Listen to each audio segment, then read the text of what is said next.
Nee, dit is ook wel oh, ik ben gewoon stil. Nu nemen we gewoon een pad. Twee lijsten maken, eentje met dingen.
I can say a few words in the beginning about statistics and everything.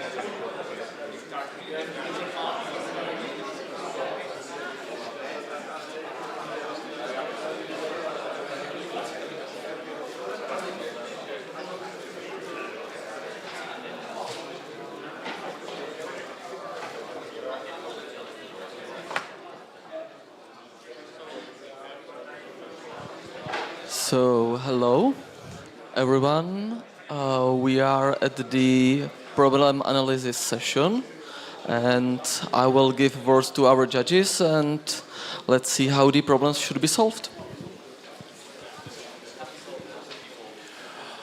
Hello, everyone. First of all, I want to say a few words about the judges, and I'm saying this on behalf of Federico, who is a chief judge. Unfortunately, he had to leave early, so he could not make it, but he wanted to send his regards, and he hopes you like the problem set. You will hear from most other judges, Lucian, Martin, myself, Anton, and Michael. And Giovanni also couldn't come here, but he also did a great job preparing the contest. Okay, some statistics without revealing any hidden information. So statistics at the 4 hour of the contest. I think there are pretty different stories for the problems. There were a few problems that were solved by everyone and almost every team. There were a couple, or maybe 3 medium problems. Then there were 2 harder problems, and 3 problems that were not solved at all before the scoreboard was frozen. And most of you used C++. So with that, let's move to the problems. First, we'll talk about problem B, and I guess Anton will talk about it.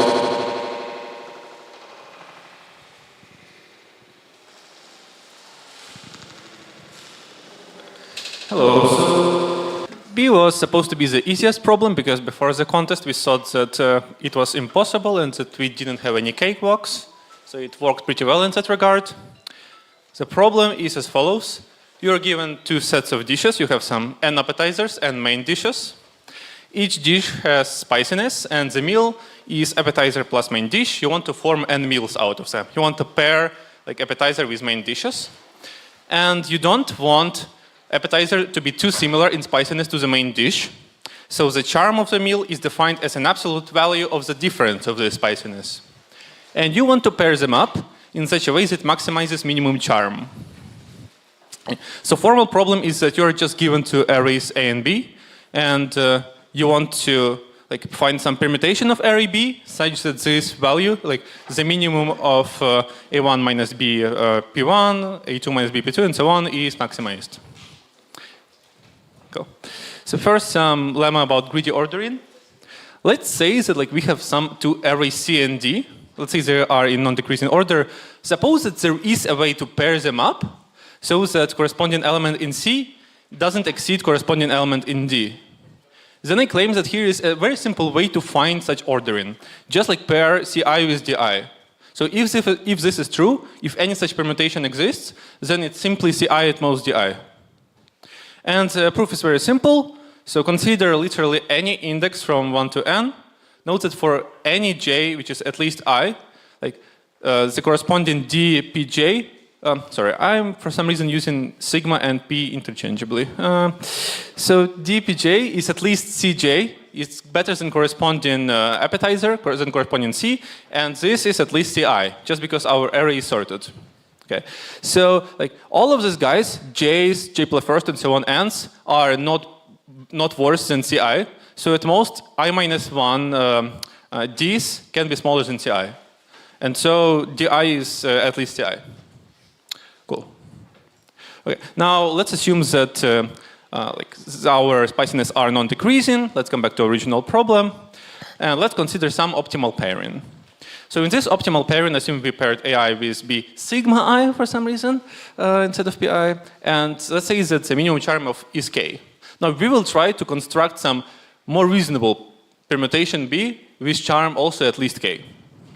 So in this permutation, some pairs will be small. So in some pairs, AI will be smaller than corresponding B. So AI plus K is, so when AI plus K is at most B, we will call it small, and other pairs we will call large. Then by the previous lemma on the previous slide, for elements of small pairs, we can just assume that they're paired in the sorted order. Right? Because here, what do we have? For these small pairs, we just have that AI plus K is at most the corresponding B. Then we can just as well pair them up in the increasing order. Okay. And if you all, oh, okay, yeah, so this just follows from the greedy ordering lemma before. Okay, and now, after we know this, like it's clearly optimal to just, like if the number of small pairs is t, then it's optimal to take t smallest a's into small pairs, t largest b's into smallest pairs, and largest n minus t a's into large pairs, smallest n minus t b's into large pairs, and we will still have a charm of at least k. Like you are strictly improving everything. So more formally, you are just pairing up like ai with b I plus n minus t, and ai with b I minus t. Like in the first case, you are pairing up first t a's with last t b's, and in the second one, like the opposite. Yeah, okay. And the proof is trivial greedy. So with this in mind, the solution is very simple. We just sort a's and b's, and for each t from 0 to n, like we just check all possible values of the number of small pairs. We find this minimum charm when the smallest t ai's are paired with largest t i's, and so on, and we just return the largest of these values. Yeah. And this can be solved in order of n squared, and we don't think, well, okay, we haven't thought about this too much, but probably we cannot do much better. Right? Okay, that's all.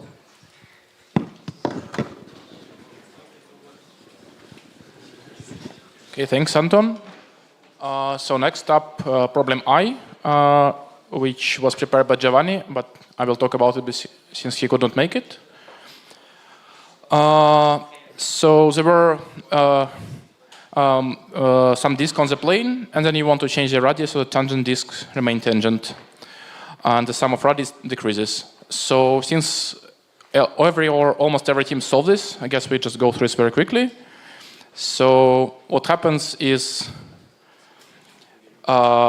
we need to build a graph of tangent disks, and then in this graph, when we increase the radius of one disk, we have to decrease the adjacent ones.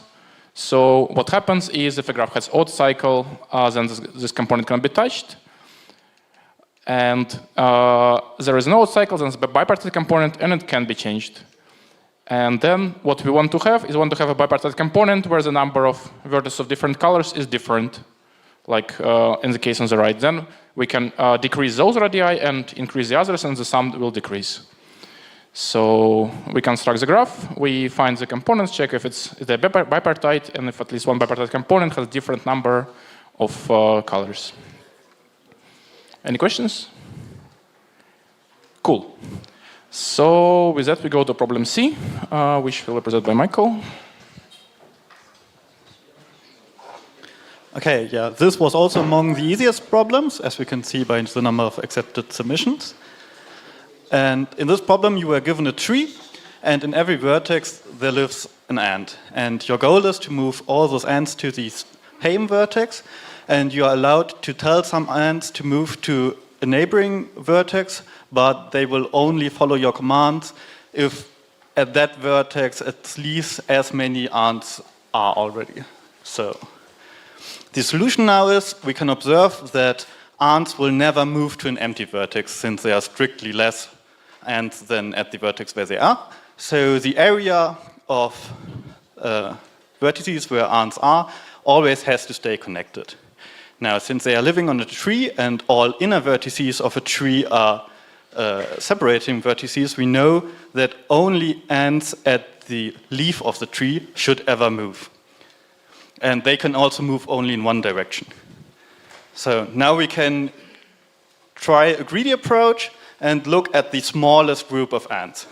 If they can't move to their parent vertex, then we can see that no other group of ants living at a leaf will ever be able to be merged to them, because in some way they all have to go over the parent of the smallest group, and since they are even larger than the smallest group, they can't be merged into that either. So we can simulate this greedy process, if at any step we get an error, we say the solution is impossible, and else this greedy solution also tells you just how you have to move the ants. Okay, so that's one possible solution, but there's also a second one, and there we can observe that only the centroids of the tree are possible vertices where all those ants can gather up. And if we already know where they have to end up, we can solve the problem recursively. And then we start at the root, solve the subproblem for all children, sort them by the size, and then try to, again, greedily try to move the smallest group of aunts first into the parent, and so on. And again, if that fails at any step, it's impossible. And if it worked, we found a valid solution. Okay. Yeah, that was problem C.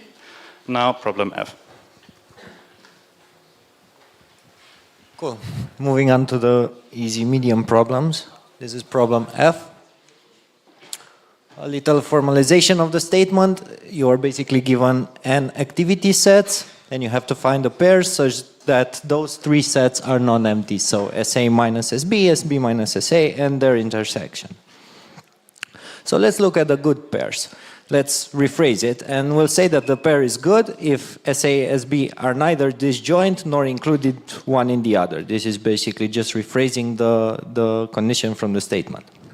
So if you look at the pairs that are not good, if there are no good pairs, then the activities must induce a tree structure, where an ancestor of a node is basically given by the fact that the set of activities is included in the set of activities of an ancestor. So the rough idea of approaching this problem is basically trying to make a checker, presuming that the set of activities form a tree, and if the checker fails, then we will find a counterexample, and we can output a good pair. There are some multiple approaches here. You can have top-down approaches, you can have bottom-up approaches, you can even have alternative approaches which are in like different complexities, maybe even square root approaches. I'll describe one of them. This is a top-down approach. How we do this, we try to build a tree from top to bottom. So we sort the activity sets in increasing order of length, and we find the parent of each node. And in order to find the parent of each node, we basically have to find some node. I chose the node with the largest j, such that there is a common activity between node I and node j, or -1 if there's no such index. Now there are two cases here that are interesting. If there exists such j and SA is not included in Sj, then virtually we found a good pair, and this is the pair I and j. Otherwise, there might be also the case where there is another son attached to the node j, which can happen in the case of j is different than -1, but also in the case of j equals -1, so that's something you have to take care about. And if in that set we find an activity that is also in set I, then also we found a pair. So this is like, there are two kinds of good pairs. One between the node and the parent, or at least what we suppose to be the parent, and one between the node and one sibling of a parent. If we haven't found any of these two cases, then it's still a valid tree, so we can continue.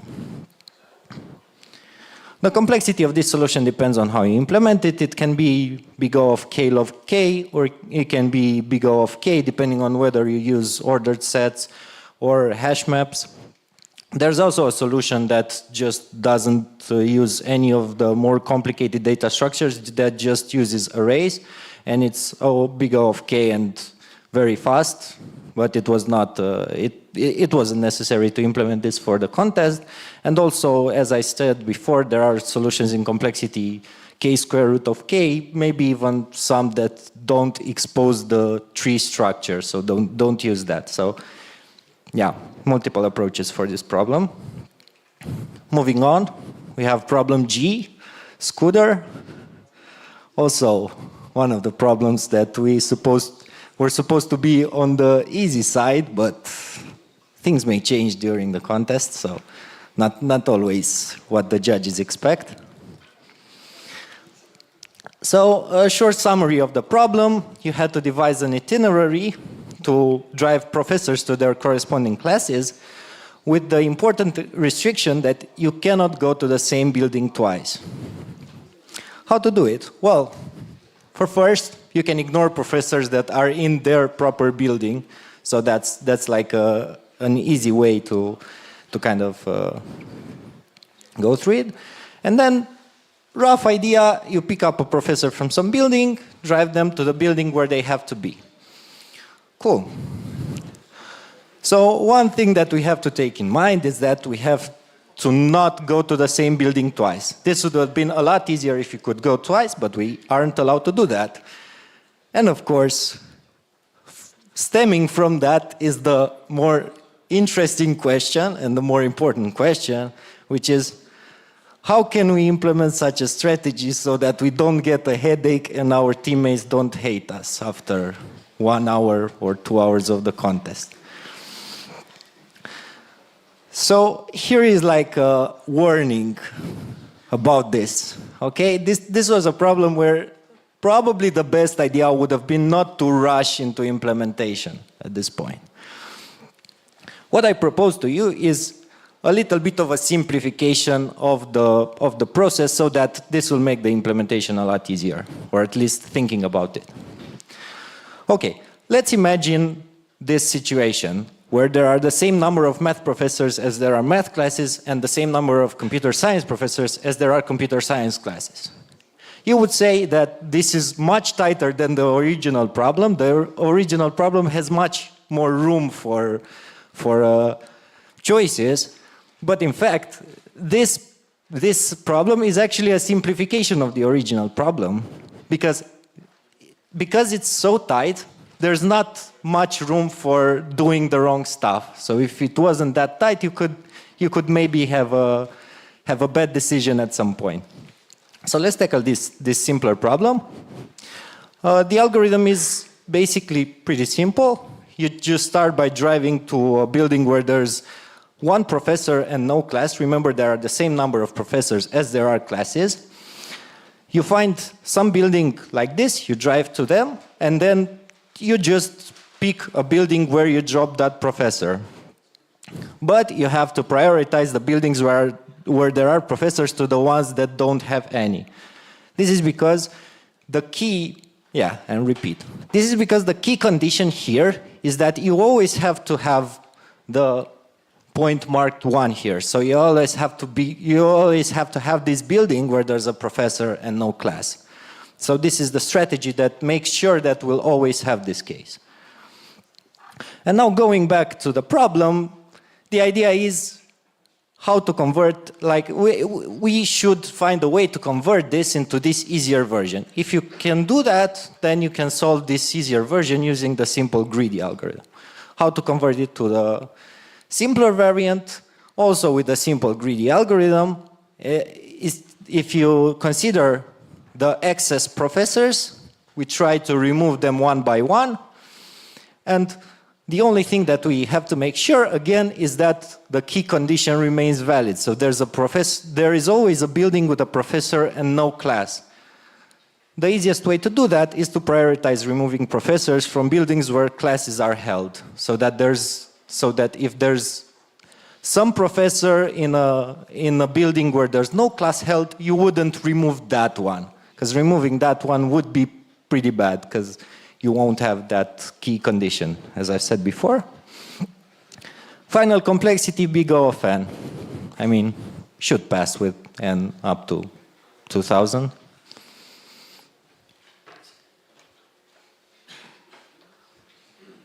Anton?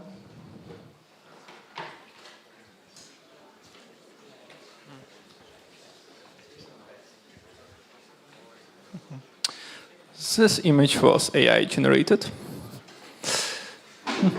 Okay. So the problem is as follows. You're given n positive integers. You want to split them into 3 groups of given sizes so that the sums of numbers in these groups form sides of triangle with positive area. Now, doesn't get more formal. This is the only problem with formal statement, I guess. To form a side of like for as A, as B, as C to form sides of triangle, like just in case someone doesn't know, we need as A plus as B larger than as C, as A plus as C larger than as B, and so on. Cool. So log, these sizes are sorted, and all our integers are also sorted. And if the sum of all numbers is S, we just need the sum in each group to be smaller than S over 2, right? Now, as always in such problems, let's try to come up with some stupid conditions and then like they will be obviously true and you can prove this by submitting code and getting accepted. So what are some obvious necessary constraints? First obvious constraint is that the largest group is not too large. So what is like the best possible thing we can do for the largest group? We can just put the smallest numbers there, right? If this sum x1 plus x2 and so on plus x and c is at least s over 2, then they already lost. There is already no way to find such a grouping. Another possibility is that the largest item is so large that it doesn't, it's impossible because of this item. So what is the best thing we could do with the largest item? We can put it into the group with the smallest number of elements required, and we can put, the remaining elements would just be the smallest elements. So if this value xn plus sum of n a minus 1 smallest elements is at least s over 2, then there is also no solution. And is it enough? Of course, yes. But here, instead of answering yes, no, we need to output a construction. So probably you have to actually find a way to you have to actually prove this, and in the process of proving you should find the construction. Of course not. Let's do the same trick again, proof by accepted. Let's just put elements into groups from largest to smallest. Okay? How can we check if we can put an element into a given group? How can we check if current situation is losing? So assume that we already placed a few largest numbers. And assume that current sum in group G says G, and the number of empty spots is n prime G, where G is A, B, or C. And the sum of NA prime plus NB prime plus NC prime is n prime, which is just the number of all remaining elements. So here are the same obvious constraints, but mapped to this situation. Once again, no group is too large. For every group G, you must have that SG plus, if we fill in the remaining empty spots with the smallest elements, this has to be smaller than S over 2. And another constraint is that we have to be able to put the largest item at least somewhere.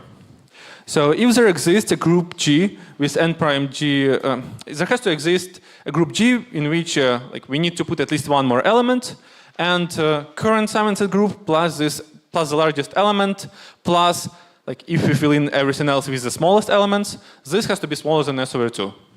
And it turns out that this is enough. So solution, here's a simple solution now. Let's just sort all the elements and calculate perfect sums. And now we can just check first we check if all conditions hold from the first slide. If no, we return no. And now for each element from largest to smallest, we just try to put it in each group. And if the conditions hold, we continue. If no, we try another group. Yeah. So the runtime is n log n, just for sorting. Yeah, and now Petr Mitrichev. Thanks, Anton. So now let's talk about problem D, funny or scary, which did get a fair amount of solutions even before the scoreboard was frozen. So what the problem was about, you were given a complete undirected graph with some small amount of edges colored red or blue, and you need to color all remaining edges red or blue so that there is no long path of the same color, with concrete values for long and small given in the statement. So first, let's try to solve the case where no edges are colored. We just have to come up with some graph with no long path of the same color. So one construction, and actually it's more or less unique construction, at least it seems that all solutions use it more or less, is to split the graph into two parts. Then you want to color the edges in within one part blue and between parts red. Actually, it will turn out that the color of edges within the small part doesn't matter, but for simplicity, we'll look like this. So we kind of build a bipartite graph of red edges, and then within each part, we have blue edges. So how does this construction work? So the maximum blue path in this graph is just the size of the big part. Maximum red path, it's 2 times the size of the small part, because every red edge has at least one end in the small part. So you have at most 2 red edges per vertex of the small part. So here the optimal way is to say that parts are 1/3 and 2/3. So if the small part is 1/3 of n and the big part is 2/3 of n, then the maximum path of the same color will be 2/3 of n, which is less than 3/4, so this is all good. And this is actually an optimal result. So there is some paper which you can find in the tutorial that this proves this is exactly the best we can do. So what happens if we have already colored edges? So incorrect blue edges are very bad. If it accidentally connects the two parts, then you can easily find the blue path that passes through all vertices. So we cannot afford that. Incorrect red edges, on the other hand, are not so bad. They only add 1 to the length of the red path. So the old argument, and in the red path, you can have at most 2 edges per vertex of the small part, still works, with the exception of those incorrect red edges. And by incorrect, I mean if some edge within a part is red. So it's not so bad. It just adds 1 to the longest path. And we still have some free room from the previous solution. We have 2/3 and we are allowed 3/4. So we are allowed a bit longer paths. So because blue edges are very bad, what we do is we take the entire blue connected components or connected components found using blue edges together, either into a small part or into a big part. And for red edges, we are still free to choose which of the funny and scary is red and which is blue. So we choose the red which has less edges, which means it will have at most n/4 edges. And now what we do is we make a small part of size either quarter of n or quarter of n minus 1 rounded down. And it all turns out to work in this case. So again, the maximum blue path will be the size of the big component, which is 3/4 of n. And the size of maximum red path will be 2 times size of small component, so half of n, plus at most n/4 bad red edges that we have. And to make small part of this size, there are 2 ways. One is just try all, because n is only 24, you can just try all options and find a small part of this size. Again, as proved by accepted. But actually, why it works, it can be seen by another approach. So actually, if we just greedily add blue connected components from smaller to bigger, then we always will find a small part of this size. And the proof is in the editorial. I will not say it now. So yeah, why is actually n so small? Solution is just n squared. It just reads the size of the input. Because it has to check the output. So our checker works in this complexity because it runs at this dp to find the longest path in a graph. So unfortunately, we could not go higher. We thought about using some longest path heuristics in the checker so that we actually, maybe we don't guarantee that we find the longest path, but if they can catch most bad solutions, maybe it's good enough. But actually, it seems that they are not very good at exactly the graphs needed in this problem. So a bipartite graph plus some more edges.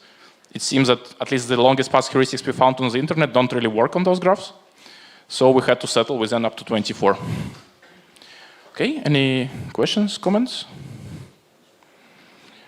Cool, so now problem J. Okay, my original plan was to start with this was one of the easiest problems in the set, but you thought differently. It was barely solved in the first half, and there were only 9 successful submissions in the first 4 hours. I won't disclose much if I say that there were more successful solutions in the last hour, but I won't tell you how many. So the problem is that we have an amoeba living in a square grid, and we are given her initial position, and the goal is to transfer her or plan her way to a final position by moving pixels 1 by 1. And the important condition is that the body of the amoeba needs to stay connected at all times. The basic, the main thought behind the solution is that we built 2 trees, one spanning the initial position and one spanning the final one. And we will start removing the pixels from the first tree bottom up, starting from leaves and going up to the fruit. And for the final position, we will add pixels from the top to bottom. And this basically works. But there are some situations we need to resolve, especially the cases where the 2 trees overlap. So let's start with some pictures. This is one of the very simple cases where the positions are next to each other but do not overlap.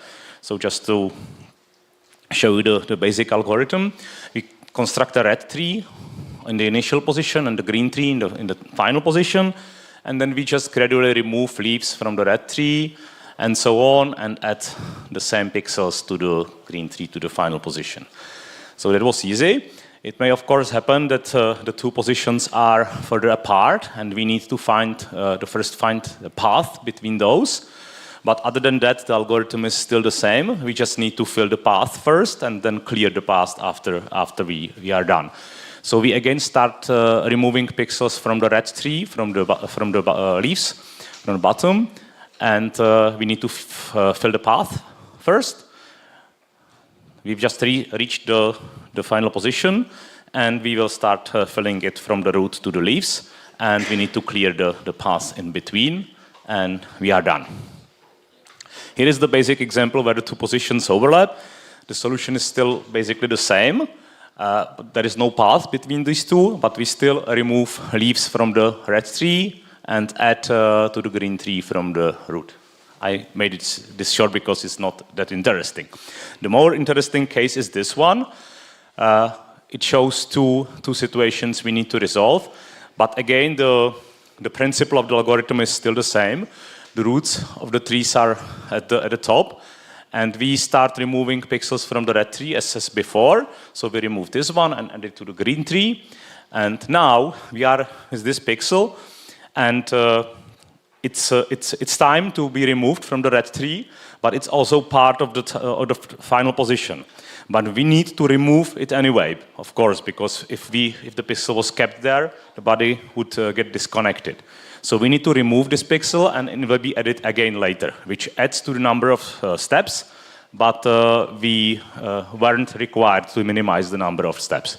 So we just delete the picture and continue, and now it's the time where the green tree should add this pixel, but it's already there.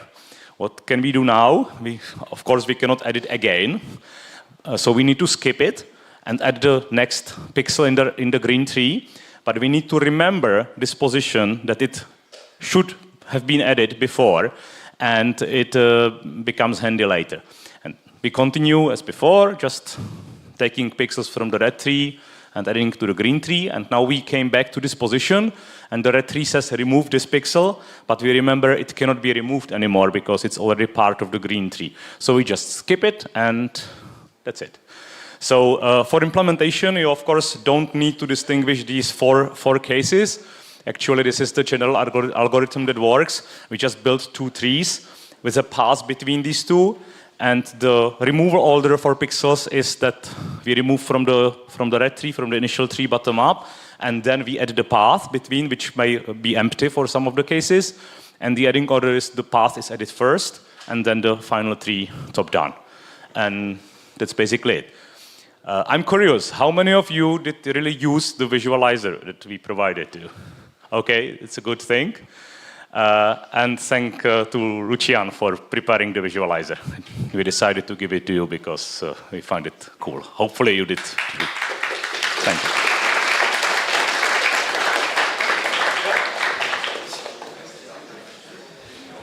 you. Cool. Thanks, Martin and Lucian. So now we come to problems that were not solved in the first 4 hours. You can already see that they were all solved in the Codeforces mirror, so at least they are not so hard. Still pretty hard. So let's talk about them. So we start with problem H. So there was a set of cells on the grid. I call them alive cells here. And then we replace one alive cells with 2 new alive cells. And we start with just cell 0, 0. And we have given a set of sets which are forbidden, and we want to get to a state where none of those forbidden cells are alive. And we are never allowed to have 2 copies of the same cell. So a cell cannot split if one of the target cells is already there. So what to do about this? So first idea is this condition about not having 2 copies of the same cells is very annoying. It makes solving this problem hard, so we want to get rid of it. So what we can say is that let's allow having multiple copies of the same cells temporarily, but then we still want to reach a state where there is at most 1 copy of each cell and 0 copies of all forbidden cells. It turns out that this problem is equivalent, because if we have a sequence of operations that temporarily creates multiple copies of the same cell, we can always reorder the sequence in such a way that we will not create multiple copies of the same cell. And to get this reordering, roughly speaking, you always do kind of the furthest possible operations. So you take, of all operations that still remain to be done, you take the one with the highest value of a plus b, and it turns out that in this way you will never have multiple copies of the same cell. Again, the proof is in the tutorial. So now the cool thing about this is that now the order of operations don't matter, because each operation is essentially subtracting 1 from AB and adding 1 to A plus 1B and AB plus 1, and this clearly can be permuted in any way, and you get the same result. So we just need to find which operations we do, and we don't care about the order, which makes the problem much more tractable. And actually, the operations we need to do now are also kind of uniquely determined. So, for example, if cell 0, 0 is forbidden, then we clearly have to apply operation to it. And then this probably creates some other cells that clearly, we clearly need to apply operation to it, and we can continue kind of inferring which operations we need to do until we reach the final state. So we just need to kind of execute the operations that are clearly needed fast. So we will go by diagonals. A plus b equals z. So yeah, again, this picture from the sample. So, and we count essentially how many occurrences of each cell we have in this diagonal. So initially we have one occurrence of the only cell in diagonal A plus b equals 0. Then if since the cell is forbidden, we apply the operation to it. Now we have on the next diagonal 1 occurrence of each cell. Since both of them are forbidden, we apply operation to them. So now we have 1, 2, 1. On the next diagonal, I use a slightly more gray color for 2. Now, since only the 2 cell is forbidden, you apply the operation twice to this cell, but you don't apply it to the other 2 cells. So you get this state, and on the next diagonal you get 0, 2, 2, 0. Then none of them are forbidden, so this is why you apply the operation only once to each of the 2s, and you get 0, 1, 2, 1, 0 on the next diagonal. Then you don't apply, then you have to apply the operation to the 2, because we can have only 1 of each cell in the final state. Then you get 0, 0, 1, 1, 0, 0, and then finally you get all zeros. And once you get all zeros, even if there are forbidden cells further on, you can stop, because you have reached the state where, because you have not created any cells beyond the current diagonal, therefore the current state is good for you. So this is the process we need to do, and we kind of just need to simulate it fast.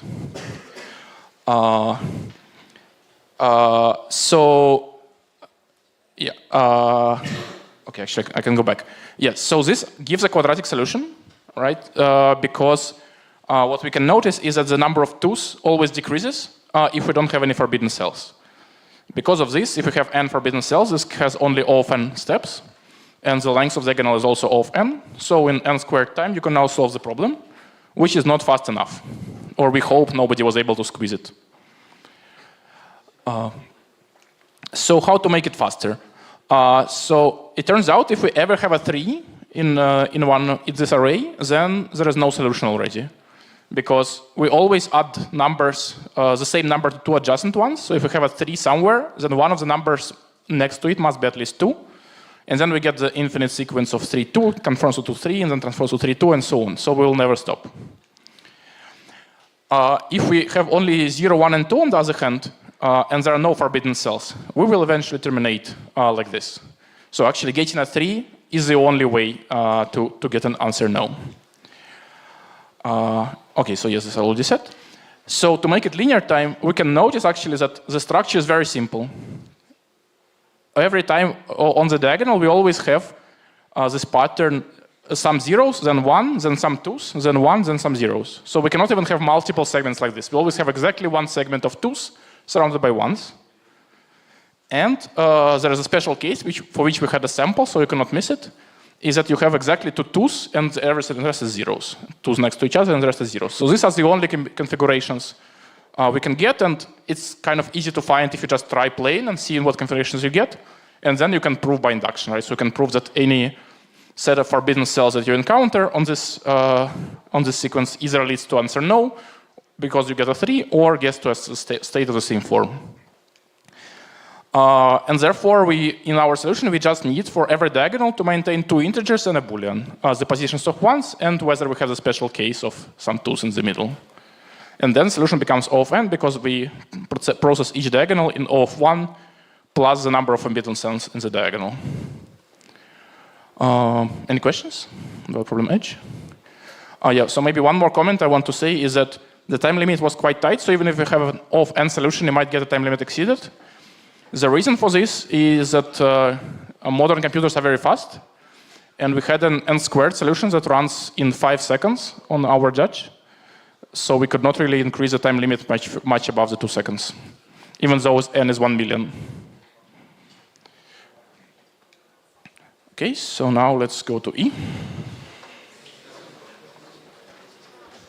Yeah, now we are among the hardest problems. It wasn't solved before the freeze, but there were some submissions before the freeze. All of them were wrong, and there were plenty after the freeze, but you will see later if they were correct or not.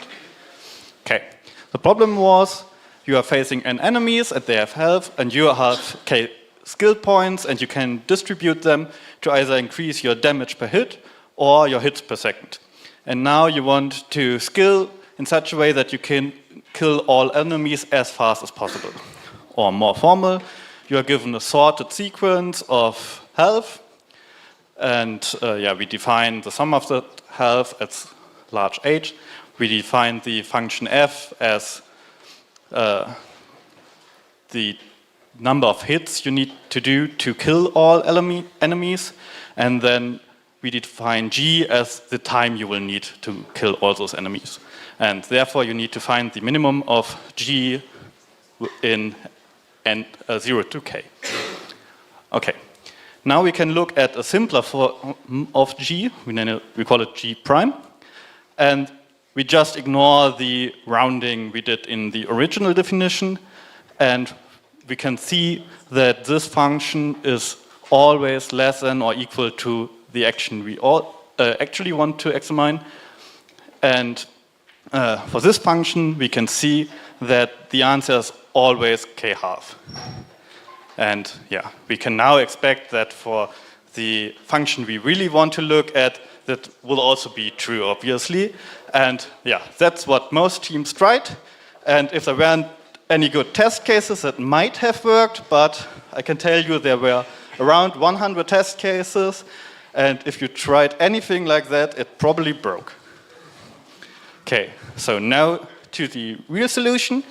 And first we want to look how we can speed up this computation of G. And there we look at the sequence of H and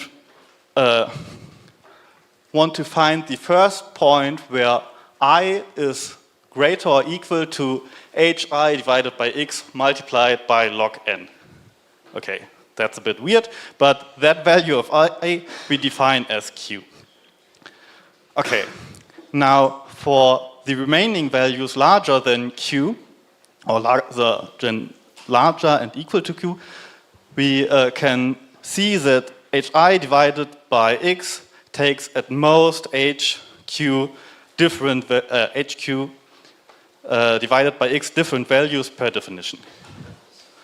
So when we want to evaluate the sum of f for I equal to q to n, we can just group values with the same value of hi divided by x. And we have seen there are not that many of them, and we can find them with binary search in logarithmic time.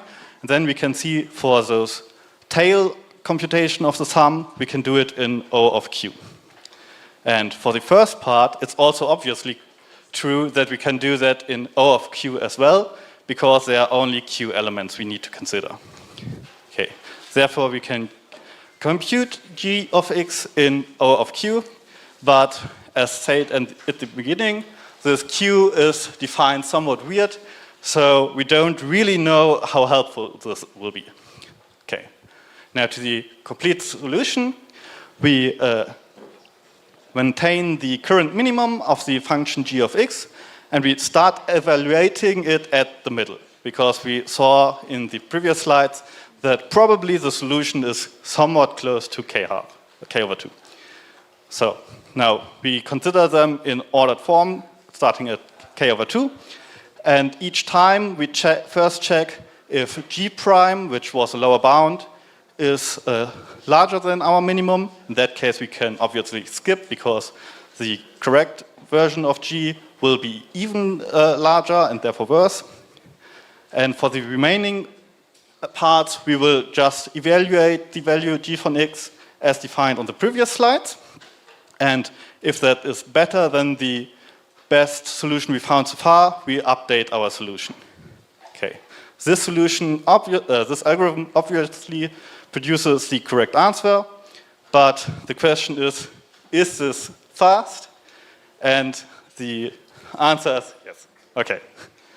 And the interesting part is the remarkable running time of this solution from k times square root of n log n. And if you are interested why this is really true, you can look at the editorial on Codeforces. There's a proof for this. Okay.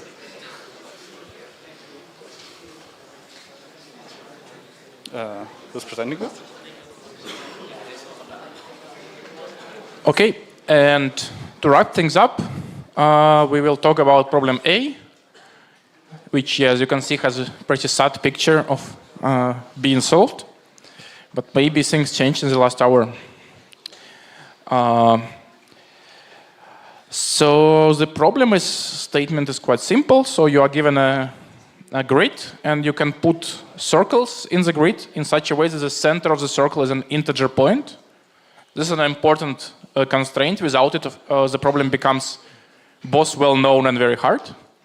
But here we have this restriction that circles should have integer points as centers, so you have a finite number of possibilities. And each tree will be a disk of radius r, and they should not overlap. And here's an example of one of the optimal solutions for n equals 9 and radius equals to 1.1. So first observation is that when radius is less than 1, we can actually come up with constructions on paper and prove them. So for example, first construction, we just have all possible circles. In the second construction, we know that from every 2 adjacent positions, we cannot have 2 circles. So we can have at most 1 from each 2. So this is the optimal solution, therefore. And the same for the last one, we have at most 1 from each 4. So we cannot really do more than this. So more generally, as we have seen here, even though the number r is floating point, the actual kind of number of interesting values of r is not so high. So you have some intervals where the optimal solution looks the same. Therefore, if you have come up with solutions that works but runs in maybe 10 minutes, it's all good already, because you can just run it and pre-compute the optimal answers for different values of r. You need to kind of try to see where the optimal answer changes and submit those answers pre-computed. So I think that's the easiest way to solve this problem. It's not the only way, so we did have a solution which works completely within the time limit, but it requires doing more optimization. So it's probably optimal to stop optimizing at some point, just let it run and submit the answers. So how to solve it? So first, if we round the radius up to an integer number, then we know that all points need to be at least this much away from the boundary. And then what we do is we say we will plan the trees from right to left. And so for after planting some trees, what we will know is that for every y coordinate, what is the rightmost position where we can still put a tree. And we can denote as f of these positions as kind of the optimal solution for this part where for each row we can plant a tree in some set of coordinates up to some boundary. And we need to compute the value for where the boundary is n minus sigma. And what we do is we just do dynamic programming or memoization, where we compute f recursively, and then we remember if we have seen some situation before. We don't do recomputation.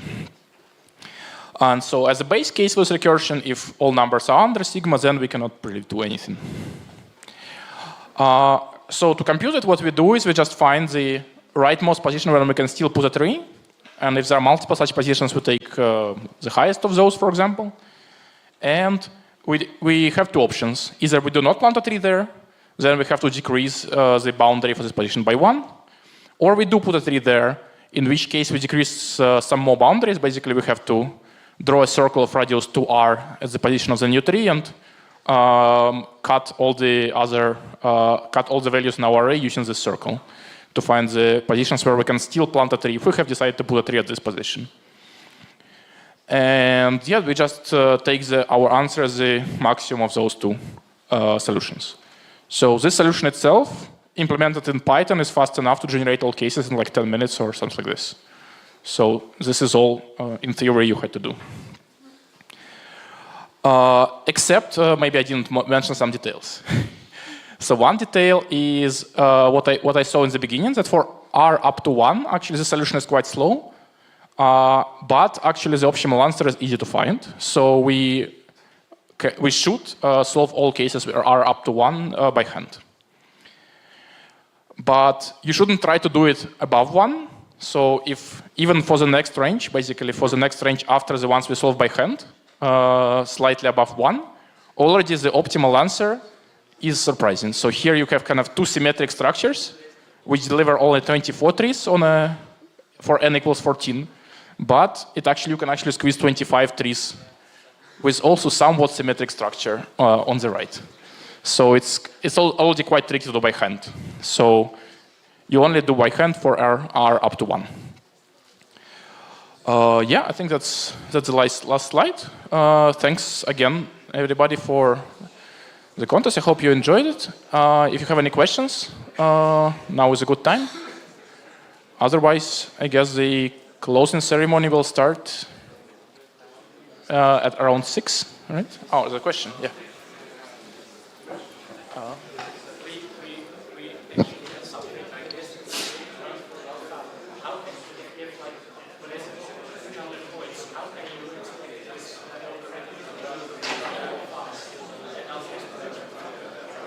Oh, the question was how we can expect the algorithm to run fast and not exponential time.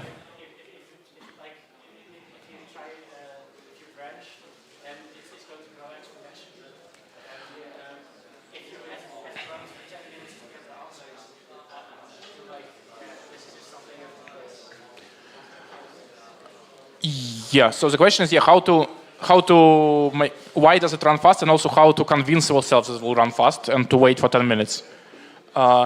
So, yeah, of course, it's exponential. I think the solution is definitely exponential, no question about it. The question is about the constant under the exponent, and I think to convince yourself that it runs fast, you will typically make it print some progress, right? So let's say it tries to solve the cases for smaller grids, and then you see, okay, there were some cases solved after 1 minute, some cases solved after 2 minutes, so you see that, okay, it's making some progress. If, for example, if there are many cases left and there is no progress, then probably it's a bad idea. But if what will happen is likely that after 2 or 3 minutes, almost all cases are already done, and for the 10 minutes, there are only like 1 case remaining, and you have some hope. But yeah, if you don't like this, then you can keep optimizing in parallel. That's another strategy. For example, if the only problem left to solve for you, or the only problem you know how to solve, then you can let the program run in the background, and then you keep optimizing to make it faster.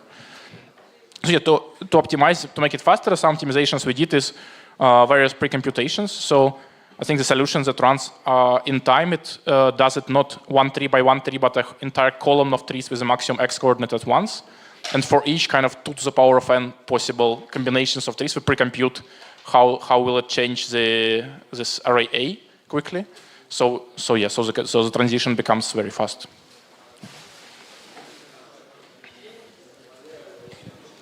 Another question? As a question? If not, so according to the schedule, we have a break, and in 1 hour we will start the award ceremony. it will be here, and the closing ceremonies too. So you have 1 hour break, and we will be there in 1 hour.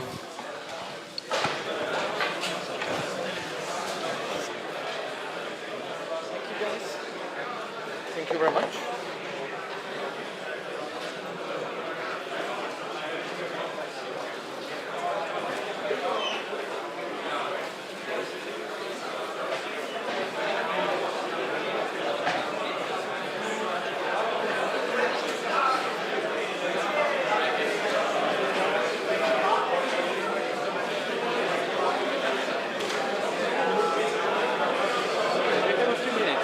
Yes, sure. Just want to meet you. Mladen. It's Piotr, right? Okay. I had 2 questions. Not about the task, but in general. I'm the main coach for Serbia and IOIT. I wanted to ask, like, do you have any in-person lectures like that? I will invite you to Serbia to share.